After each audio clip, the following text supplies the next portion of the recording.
What's up, guys? M. Jones back in the house again for another in-theater review. I just got home from seeing the movie Love and Mercy with my dad, and I felt it felt right seeing the movie with my dad because it was about the Beach Boys and mostly about Brian Wilson. You know, he's basically the writer and the genius behind all the music of all those years for the Beach Boys. And I just had to see this movie. I love the Beach Boys, and I knew that it would be a great movie because one of the two better actors that get no respect at all, like Paul Dano and John Cusack, who both played Brian Wilson at different times in his life. I just knew it was going to be a great movie, and I've been dying to see this movie for the last like 6 months, and I just knew for a fact it was going to be great. And I'll get to what I thought of it as in grade wise at the end, but I'm going to give you just a brief synopsis of what really occurred. The movie is about basically the tortured mind and soul of Brian Wilson.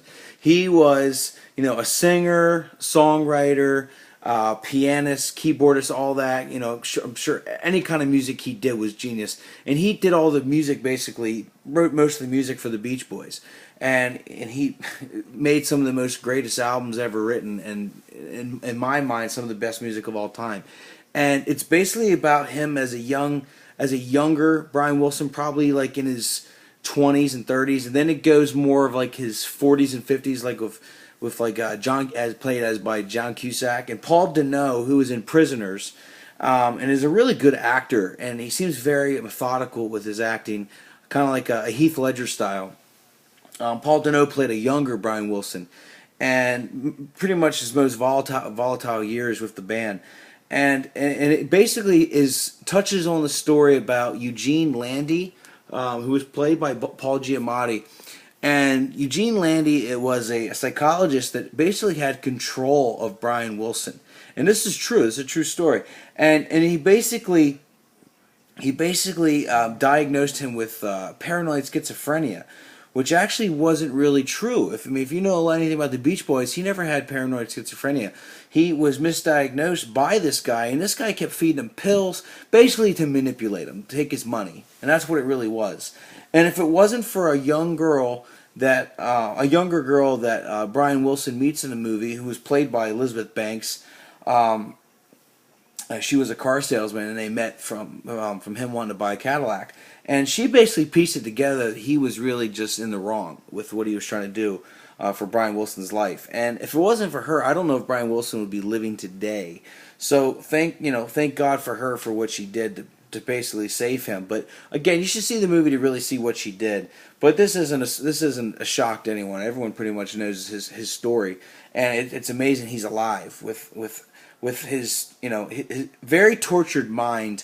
Mainly because he always was hoping for acceptance from his father, who the band did fire from being their manager, and he seemed to want to prognosticate a lot of things, that being his father, and in the long run he was wrong about everything. He told Brian Wilson flat out that his music was not going to work. It wasn't going to make sense to anybody, and the Beach Boys were old news, and he was wrong about everything. And every band he thought was going to be amazing, like, they never panned out at all. So, Brian Wilson, he stayed true. He stayed true to what he knew and what he was good at, and that was just beating a song to death until it's perfect. The song that he wrote, Good Vibrations, it took him 9 months to make the song. He kept listening to it over and over and over, and the band members were like, Jesus, like, I can't take it anymore. And he said, it's not perfect yet. And it took 9 months. So basically that song was like his baby, basically his baby. It took 9 months to create.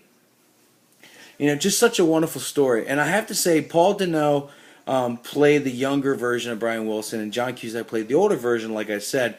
And I gotta say, they did a wonderful job. The acting was outstanding, and the movie was a little trippy at times, but my dad and I both agreed that the trippiness in the movie was a reflection of Brian Wilson's mind, and that's my opinion. That doesn't mean it's been said, but that's my opinion, that he basically went through a lot of hell in his lifetime, and all the trippiness parts in the movie, and when I mean trippy, I just mean like out there and spacey, and you could tell like something was like wrong with Brian Wilson just because of his thoughts and how he just he was so mentally abused from his childhood, and he did a lot of drugs with his brothers, Dennis and Carl, who are no longer with us.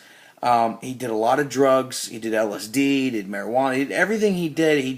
He got more and more out there. But there is a happy ending to the movie, and again, I'm not going to ruin that for you, just for all the different things that turn out great for him. But he just, it was a great movie. At times, it was a little bit slow, because of the spaced out trippiness of his character and who he really was. And Paul Dano did a great job. Sometimes it was a little slow, and I'm not going to say that's going to do any kind of damper to the movie grade, but I give this movie a solid B+. I really liked it, really did. It was excellent at times. The acting was superb. John Cusack would steal the scenes because he was so good in his role as an older Brian Wilson, and Paul Dano the same. Just a few times it was a little bit too slow and trippy that I was like, like it was almost like they're at the finish line, then they kind of like tripped right at the finish line. So I give it a B+. If it was a little bit more together at certain points, I would have given it a higher grade. But I give it a B+. I really liked it. I probably will buy it. My favorite part of the whole movie was seeing the origins of their songs. Like you see the origins of the Good Vibrations. That was really cool. And I just love that kind of stuff. But yeah, check out the movie. Again, I give it a B+. I really liked it. It definitely was like 2 hours and like 10 minutes. It was long, and it didn't seem real long, but at certain times it was a little slow, so I will say that.